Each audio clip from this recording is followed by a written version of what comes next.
குட்டி மேளம் சீரியல்ல என்ன நடக்க போகுதுன்னு பார்க்கலாம் வாங்க. வீடியோக்குள்ள போலாம். சிவராமனும் லட்சுமியும் ராமமூர்த்தி வீட்டுக்கு வந்திருக்காங்க. துளசி கழுத்துல யார் தாலி கட்டினான்னு தெரியல, அது எப்படியாவது நீங்க தான் கண்டுபிடிச்சு கொடுக்கணும்னு கேட்குறாங்க சிவராமனும் லட்சுமியும். அப்படியா விஷயம், சரி நான் உங்களுக்கு உதவுறேன், இந்த கல்யாணம் மட்டும் நல்லபடியா முடியட்டும், உங்க பொண்ணு கழுத்துல யார் அந்த தாலியை கட்டினான்னு நான் கண்டுபிடிக்கிறேன்னு சொல்றாங்க ராமமூர்த்தி. சரிங்க, ரொம்ப நன்றி, நாங்க கிளம்புறோம்னு சொல்லி சிவராமனும் லட்சுமியும் கிளம்பும் போது வெற்றியோட அப்பாவும் அம்மாவும் வெற்றியோட கல்யாண பத்திரிக்கை கொடுக்குறாங்க. சந்தோஷமா இவங்க வாங்கிக்கிறாங்க. இந்த கல்யாணத்தை கூடவே இருந்து சிறப்பா நடத்தி கொடுக்கணும்னு கேட்குறாங்க வெற்றியோட அம்மா. கண்டிப்பா நாங்க நடத்தி கொடுக்குறோம், எங்க பொண்ணு விஷயத்துல நீங்க பார்த்து முடிச்சு கொடுங்கன்னு கேட்குறாங்க லட்சுமி. கண்டிப்பா உங்களுக்கு நான் கண்டிப்பா உதவுறேன்னு சொல்றாங்க ராமமூர்த்தி. வெற்றியோட அண்ணி அவங்க அம்மா கிட்ட சொல்றாங்க, அத்தை வெற்றியோட அண்ணி அவங்க அம்மா கிட்ட சொல்றாங்க, வெற்றி ஒரு பொண்ணை லவ் பண்றதா சொன்னால அநேகமா இந்த அம்மா கிட்ட எல்லா விஷயத்தையும் அவ சொல்லுவான், நீங்க வேணாலும் இவங்க கிட்ட கேட்டா உண்மை என்னன்னு தெரிஞ்சாலும் தெரியறதுக்கு வாய்ப்பு இருக்கு, நீங்க கேட்டு பாருங்கிறாங்க. இல்ல அதெல்லாம் வேண்டாம், நல்லா இருக்காதுங்கிறாங்க வெற்றியோட அம்மா. ராமமூர்த்தி லட்சுமி அம்மாவை கூப்பிடுறாங்க, என் பையன் வெற்றி ஒரு பொண்ணை விரும்புறதா சொன்னான், அடுத்தது அது விளையாட்டு போல சொல்லி சமாளிச்சுட்டான், ஆனா உண்மையிலுமே அவ மனசுல அப்படி யாராவது இருக்காங்களான்னு தெரிஞ்சுக்கணும், நீங்க கேட்டு சொல்லுங்க, உங்ககிட்ட ரொம்ப யதார்த்தமா பேசுவான்னு சொன்னாங்க. வெற்றி கிட்ட கேட்டு அவ மனசுல என்ன இருக்குதுன்னு சொல்ல முடியுமான்னு கேக்குறாங்க ராமமூர்த்தி. சரி நான் கேட்டு பாக்குறேன்னு சொல்லிட்டு லட்சுமி அம்மா வெற்றியை தனியா கூட்டிட்டு போய் கேக்குறாங்க, உனக்கு பார்த்துருக்கிற பொண்ணு ரொம்ப நல்ல பொண்ணு, அழகாவும் இருக்கா, அவங்க குடும்பமும் பெரிய குடும்பம், நல்ல பொண்ணு, அவளை கல்யாணம் பண்ணிக்கிறத விட்டுட்டு வேற யாரையோ லவ் பண்றதா சொன்னியாமே, அது வேண்டாம்ப்பா, இந்த பொண்ணையே கல்யாணம் பண்ணிக்கோங்கிறாங்க லட்சுமி. என்னப்பா வெற்றி யோசிக்கிறேன், நானே லவ் பண்ணி தான் கல்யாணம் பண்ணிக்கிட்டே என்ன லவ் பண்ண வேண்டாம்னு சொல்றாங்கன்னு நீ யோசிக்கிறியா? அப்படி இல்லப்பா, உனக்கு இந்த பொண்ணு தானே நிச்சயம் பண்ணி பத்திரிக்கையும் அடிச்சிட்டாங்க, இந்த பொண்ணை கல்யாணம் பண்ணிக்கிறதா சரி, அப்படி செய்யலைன்னா உங்க ரெண்டு குடும்பத்துக்குள்ளேயும் மனஸ்தாபம் வந்துடும், அதனால நீ யோசிச்சு கல்யாணத்துக்கு பதில் சொல்லிடு. ஆமா ஒன்னு நான் தெரிஞ்சுக்கலாமா, நீங்க ரெண்டு பேரும் லவ் பண்றீங்களா இல்ல நீ மட்டும்தான் அந்த பொண்ணை லவ் பண்றியா? என்னப்பா பர்சனல் விஷயத்த உங்ககிட்ட ஏன் சொல்லணும்னு நினைக்கிறியாங்கிறாங்க. அப்படியெல்லாம் இல்லத்த அப்படின்னு நினைச்சுக்கிட்டு மனசுக்குள்ள நினைக்கிறாங்க வெற்றி.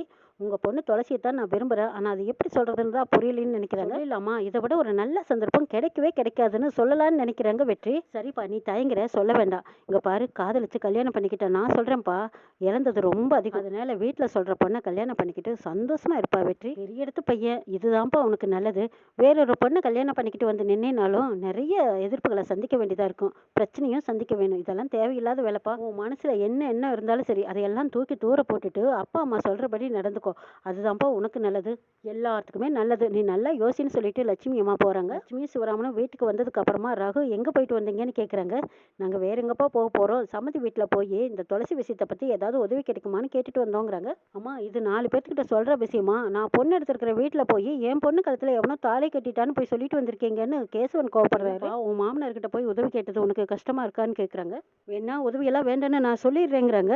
ஐயோ அப்பா இந்த விஷயம் நம்ம குடும்பத்தை தாண்டி வெளியில போகக்கூடாதுங்கிறதுக்காக தான் நான் சொல்றேன், கொஞ்ச நாளா தான் என்ன மரியாதையா பார்த்துட்டு இருக்காங்க. கேசுவா தெரியாம உங்க மாமனார்கிட்ட போய் நாங்க உதவி கேட்டுட்டோம், வேணா எங்களை மன்னிச்சிடுங்கிறாங்க லட்சுமி.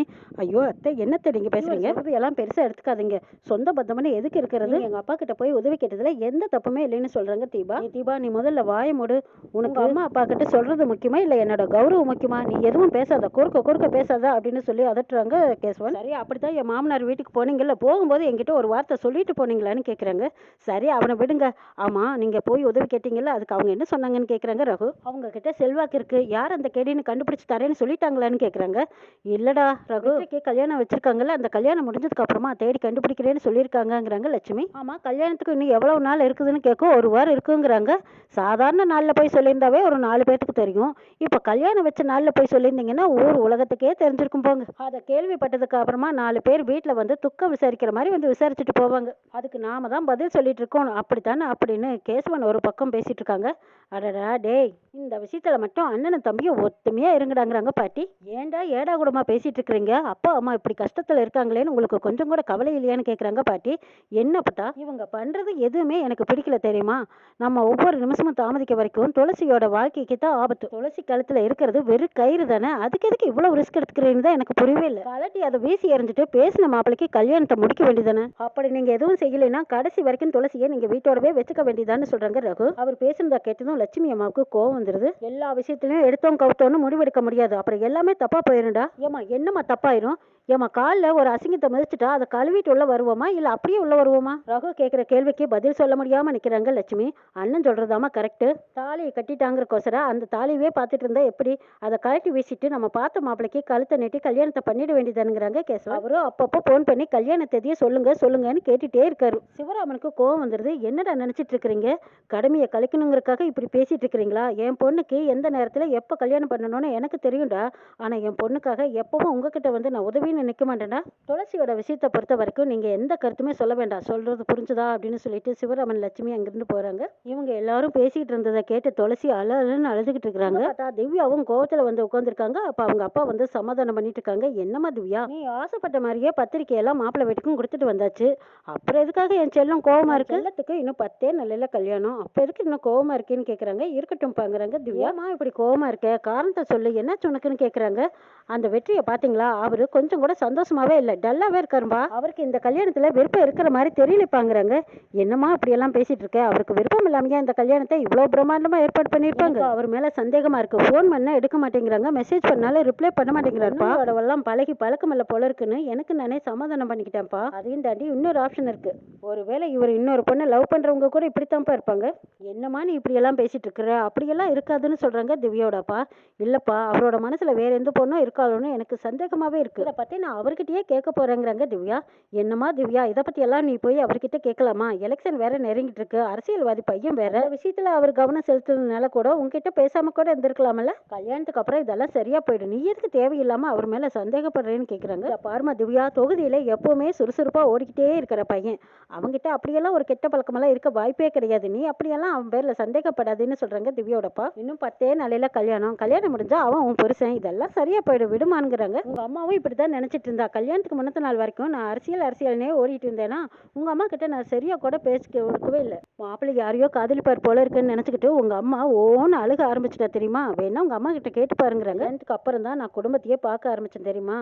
அரசியல்வாதினா அப்படித்தான் இருப்பாங்க, போக போக எல்லாம் சரியாயிடும், நீ மனசை போட்டு குழப்பிக்க ஒன்றும் கவலைப்படாதீங்கிறாங்க. சரிப்பா, இப்போ நீங்க சொன்னதுக்கு அப்புறம் தான் எனக்கு கொஞ்சம் ஆறுதலா இருக்கு. என் மனசுல சந்தேகம் இருந்துகிட்டே இருந்தது, இப்போ புரிஞ்சு போச்சுங்கிறாங்க திவ்யா. திவ்யா போனதுக்கு அப்புறமா அவங்க அம்மா அவங்க அப்பா கிட்ட சொல்றாங்க, என்னங்க பொண்ணு சந்தேகப்பட ஆரம்பிச்சிட்டா, மாப்பிள்ளை ஏதோ ஒரு பொண்ணை விரும்புறான்னு வேற சொன்னீங்கல்ல, அந்த பொண்ணு யாருன்னு கண்டுபிடிச்சு சீக்கிரமா இந்த ஊரை விட்டு அனுப்புங்க. இந்த விஷயத்துல பாவமெல்லாம் பார்க்க கூடாது, நம்மளுக்கு நம்ம பொண்ணு வாழ்க்கை தாங்க முக்கியம், யாருன்னு கண்டுபிடிச்சு சீக்கிரமா அனுப்புறேங்கிறாங்க திவ்யாவோடப்பா. ரகு கையில ஒரு பாட்டில் வச்சிருக்காங்க. இதை பார்த்ததும் கவிதா கேட்கறாங்க, என்னங்க டானிக்கியா கையில எதுக்கு வச்சிட்டு இருக்கிறீங்க, குடிக்க வேண்டியதுங்கிறாங்க. இது உனக்கு பார்த்தா டானிக்கு மாதிரி தெரியுதா, வெசண்டிங்கிறாங்க. இதை கேட்டதும் அப்பத்தா லட்சுமி அம்மா எல்லாரும் அதிர்ச்சி அடைகிறாங்க. டே என்னடா ரகு சொல்ற? அங்க சிவராமன் வராங்க. லட்சுமி அம்மா சொல்றாங்க, இதை பாருங்க, ரகு ஒரு பாட்டில கையில வச்சுக்கிட்டு இந்த வெஸ்த குடிக்கிறேன்னு சொல்லி மிரட்டிக்கிட்டு இருக்கிறாங்கிறாங்க. பேசாம இருக்கிறாங்க சிவராமன். இந்த வீட்டுல யாருக்குமே என் மேல அக்கறை இல்லை, நான் வெளியில தலை காட்ட முடியல, என்னைய 4 பேர் 4 விதமா கேள்வி கேட்கறாங்க, என்னால பதில் சொல்ல முடியலைங்கிறாங்க. ரகு உனியேற்பா கேள்வி கேட்டான்னு கேட்கறாங்க பாட்டி. தங்கச்சி கழுத்துல முகம் தெரியாத எவனோ தாலியை கட்டிட்டானாமே, அது யாருன்னு உனக்கு தெரியலையான்னு அசிங்கமா என்னை கேள்வி கேட்கறாங்க. அந்த கேள்வி எல்லாம் கேட்கும்போது எனக்கு அப்படியே செத்து போலாம் போல இருக்குங்கிறாங்க ரகு. அதனாலதான் நான் விஷத்தை வாங்கிட்டு வந்திருக்கேங்கிறாங்க. அட்டே அப்பா, அந்த அளவுக்கு உனக்கு ரோசம் இருக்கான்னு கேட்குறாங்க பாட்டி. என்ன பார்த்தா உங்களுக்கு நக்கலா இருக்கா? இங்க பாருங்க, நான் இந்த விஷத்தை குடிச்சாலும் குடிச்சிடுவேங்கிறாங்க ரகு. பெத்தவங்க நாங்களே இவ்வளவு அமைதியா இருக்கும்போது உனக்கு எங்க இருந்ததா வருது இந்த இவ்வளவு கோவம்? வேடிக்கை காட்டுறதெல்லாம் நிறுத்திட்டு போய் உன் வேலை என்னமோ அதை பாருங்கிறாங்க சிவராமன். என்னப்பா நான் இவ்வளவு சீரியஸா பேசிட்டு இருக்கிறேன், வேடிக்கையா தெரியுதா? நான் விஷத்தை குடிக்க மாட்டேன்னு நினைச்சேன், யாருமே எனக்கு மதிக்க மாட்டேங்கிறீங்களே, இப்பவே நான் விஷத்தை குடிக்கிறேங்கிறாங்க. கேசவன் டே வேண்டடா அப்படின்னு சொல்லிட்டு இருக்காங்க. கவிதா ஆமா இவராவது குடிக்கிறதாவதுன்னு சொல்லிட்டு இருக்காங்க. இதை பார்த்த ரகு சொல்றாரு, ஏ கவிதா, கூட பிறந்த உடல் பிறப்பு அவங்க கூட வேண்டான்னு தடுக்கிற, நீ என்னடி குத்து கல்லாட்ட இருக்க, என்ன அவ்வளவுதான் எனக்கு மரியாதையா? இப்ப நான் குடிக்க போறேன் பாருன்னு விஷத்தை குடிக்கலன்னு போறாங்க. விஷத்தை குடிக்கலான்னு போகும்போது துளசி வந்து தடுக்கிறாங்க. ஏன்னே நான் அப்படி என்னதான் தப்பு பண்ணிட்டேன், இப்ப எதுக்கு நீ விஷத்தை குடிக்கிறேன்னு கேக்குறாங்க. உன் கழுத்துல கிடக்கிற தாலி வெறும் கவரு தானே, அதை தூக்கி போட்டுட்டு உன்னை கேட்டுட்டு இருக்கிற மாப்பிள்ளைய கல்யாணம் பண்ணிக்கிட்டு சந்தோஷமா இருக்க வேண்டியது. பாரு துளசி, நீ எடுக்கிற முடிவு உனக்கு மட்டும் கிடையாது, உன்னை சுத்தி இருக்கிற எல்லாத்துக்கும் பிரச்சனையை உண்டாக்குது தெரியுமா? ஆமா, நேனா எல்லாத்துக்குமே கஷ்டத்தை கொடுத்துக்கிட்டு தான் இருக்கேன், கூடிய சீக்கிரம் இந்த கஷ்டம் ரொம்ப நாளைக்கு இருக்காது, நான் சீக்கிரமா இந்த வீட்டை விட்டு வெளியே போயிடுவேங்கிறாங்க துளசி. ஐயோ என்ன துளசி இப்படியெல்லாம் பேசுற, நீ தடுக்காத, நான் அண்ணங்கிட்ட பேசிக்கிறேன். என்னன்னு, நான் இங்க இருக்கிறது உனக்கு இடத்துல இருக்குதுல்ல, எனக்கு கல்யாணம் ஆனாலோ ஆகலினாலும் கூடிய சீக்கிரம் நான் இந்த வீட்டை விட்டு வெளியே போயிடுவேன். முகம் தெரியாதவ எவனோ என் கழுத்துல தாலியை கட்டிட்டு அதுக்கு நீ என்னைய குற்றவாளியா பாக்குற, வெளியில இருந்து பாக்குறவங்களுக்கும் உனக்கு என்னென்ன வித்தியாசங்கிறாங்க. இல்ல நான் உன்னை தப்பாவெல்லாம் எதுவும் சொல்லலைங்கிறாங்க ரகு. சீக்கிரமா நான் கல்யாணம் பண்ணிக்குவேன், எனக்கு ஒரு குழந்தை இருக்குன்னு தெரிஞ்சிருந்தும் என்ன கல்யாணம் பண்ணிக்கிறதுக்கு ஒருத்தர் முன் வந்திருக்காருல்ல, அவரை நான் கண்டிப்பா என் கழுத்துல தாலியை சுமந்துக்கிட்டு அவரை நான் எப்படி கல்யாணம் பண்ணிக்குவேன்? நான் அவருக்கு பண்ற துரோகமா இருக்காதா? துளசியா, அதுக்கு தான் அந்த தாலியை கழட்டி எறின்னு சொல்றதுனால அதையே நீ ஏத்துக்கவே மாட்டேங்கிறேன்னு கேக்குறாங்க ரகு. எல்லாம் ஈஸியா கழட்டி எறிய முடியாது, இதுக்கு காரணம் யாருன்னு தெரிஞ்சு அவங்களுக்கு நான் தண்டனை வாங்கி கொடுத்ததுக்கு அப்புறம் தான் நான் அந்த மாப்பிள்ளைய கல்யாணம் பண்ணிக்க முடியும். அவரே எனக்கு வேண்டான்னு சொன்னாலும் இருந்தாலும் கூடிய சீக்கிரம் என் குழந்தைய கூட்டிக்கிட்டு நான் யாருக்கும் தொந்தரவு இல்லாமல் வெளியில் போயிடுவேன். கவலைப்படாதீங்கன்னு சொல்லிட்டு போகிறாங்க துளசி. சிவராமன் வந்து, இங்கே பாருமா துளசி, நீ அப்படியெல்லாம் பேசக்கூடாது. யார் சொல்கிறதையும் மனசில் வச்சுக்காத. அப்பா நான் இருக்கணும்ல, எங்களுக்கு எப்போவுமே சுமையாக இருந்ததில்லை. நீ என்ன முடிவெடுத்தாலும் உன் பக்கம் தான் நாங்கள் இருப்போம், சரியா? நீ எது எடுத்தாலும் சரி, சரியான முடிவோடவே நாங்கள் இருப்போம்னு சொல்கிறாங்க. சரி பண்ணிட்டு போகிறாங்க துளசி. அடுத்த நாள் காலையில் துளசி முருகனை கூட்டிகிட்டு போகிறாங்க. என் கழுத்தில் யார் தாலி கட்டினான்னு நான் கண்டுபிடிக்க போகிறேன். அடுத்தவங்களே நம்ம நம்பிக்கிட்டு இருக்க முடியாதுல்லன்னு, நாமளே இதுக்கு ஒரு முயற்சி பண்ணா தான் இதுக்கு ஒரு வழி கிடைக்கும். என்ன செய்ய போறேன்னு முருகன் ஜாடியே கேட்குறாங்க. நீ வான்னு, நான் சொல்கிறேன் வான்னு கூட்டிகிட்டு போகிறாங்க. நோட்டீஸ் அடிக்கிறதுக்காக ஒரு ப்ரெஸ்ஸுக்கு போகிறாங்க. சாமியோட தாலியை திருடிட்டாங்களான்னு கேட்குறாங்க. ஆமாங்க சார்ங்கிறாங்க துளசி. சொல்கிறத வச்சு பார்த்தா கோயில் நிர்வாகம் இந்நேரம் போலீஸ் ஸ்டேஷன்லேயே புகார் கொடுத்துருப்பாங்களே. நீ ஏன் தேவையில்லாமல் நோட்டீஸ் எல்லாம் அடிச்சு கஷ்டப்படுறேன்னு கேட்குறாங்க. இதை நான் கடவுளுக்காக கண்டுபிடிக்க போகிறேன், தயவுசெய்து நீங்கள் நோட்டீஸ் அடிச்சு கொடுங்கன்னு துளசி கேட்குறாங்க. இப்போவே நோட்டீஸ் அடிச்சு கொடுக்குறேங்கிறாங்க. இது என்னோட முதல் முயற்சி. இதுக்கும் எனக்கு விட கிடைக்கலன்னா அடுத்த தடவை என்னோட ஃபோட்டோவை போட்டு என் கழுத்தில் யார் தாலி கட்டினான்னு போஸ்ட் அடிச்சு கேட்க போகிறேன். அதெல்லாம் வேண்டாங்கிறாங்க. இல்லை அவனை மட்டும் நான் சும்மாவே விட மாட்டேங்கிறாங்க துளசி. இல்லை ஊரெல்லாம் உன்னை தப்பாக பேசுவாங்க, அப்படியெல்லாம் செய்யாதீங்கிறாங்க முருகன். தப்பு செஞ்சவன் தப்பிக்கவே கூடாது, அதுக்காக நான் என்ன வேணாலும் செய்வேன்னு சொல்கிறாங்க துளசி. அஞ்சலி அப்போ தான் வீட்டை விட்டு வெளியில் வந்து அப்படியே சுற்றி பார்க்குறாங்க. ஆஹா எவ்வளோ அழகாக இருக்குது அப்படின்னு சொல்லிட்டு வெளியில் வந்து வாட்ச்மேன் கிட்ட கேட்குறாங்க. உங்கள் பேர் என்னன்னு கேட்கும்போது முருகனுங்கிறாங்க. உங்களுக்கு கல்யாணம் ஆயிடுச்சா, உங்கள் குழந்தைங்க பிள்ளைங்க பொண்டாட்டிங்கெல்லாம் எங்கே இருக்காங்கன்னு கேட்கும்போது திண்டிவனங்கிறாங்க.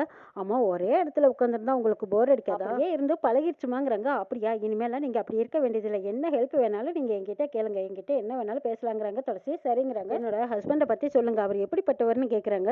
அவர் ரொம்ப நல்ல மனுஷன், கேட்காமலே நிறைய உதவியெல்லாம் செய்வாங்கன்னு சொல்கிறாங்க வாட்ச்மேன். நீங்கள் வந்து 2 வருஷம் ஆகுதுன்னு சொல்கிறீங்க, நீங்கள் எப்போவாவது எங்கள் வீட்டுக்குள்ளே வந்திருக்கீங்களான்னு கேட்குறாங்க அஞ்சலி.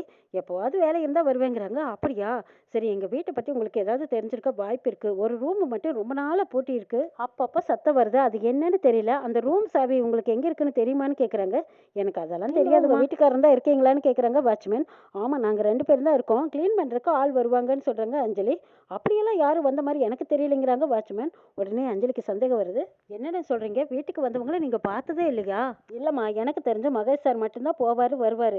இப்போ நீங்கள் உள்ளே இருக்கிறதையே நான் இன்னைக்கு தான் உங்களை வேலைக்கெல்லாம் யாரும் வரமாட்டாங்க, எல்லா வேலையுமே ஐயா தான் பார்ப்பாங்க. இது எப்படி உங்களுக்கு தெரியாமல் போச்சுன்னு கேட்குறேன். நான் உங்ககிட்ட சும்மா தான் கேட்டேன். சரி, நீங்கள் போய் உங்கள் வேலையை பாருங்கன்னு சொல்லி அஞ்சலி சமாளிக்கிறாங்க. இப்படி சொல்கிறாரு, இந்த வீட்டில் என்னதான் நடக்குதுன்னு சந்தேகத்தில் இருக்காங்க அஞ்சலி. முருகன் துளசியை நினச்சி வருத்தப்படுறாங்க. ரேவதி ஆறுதல் சொல்கிறாங்க. இதை பாருங்க, இந்த நேரத்தை தான் நம்ம அவங்களுக்கு ஆறுதலாக இருக்குதுன்னு எப்படியாவது அவங்கள மீட்டு கொண்டு வரணுங்கிறாங்க.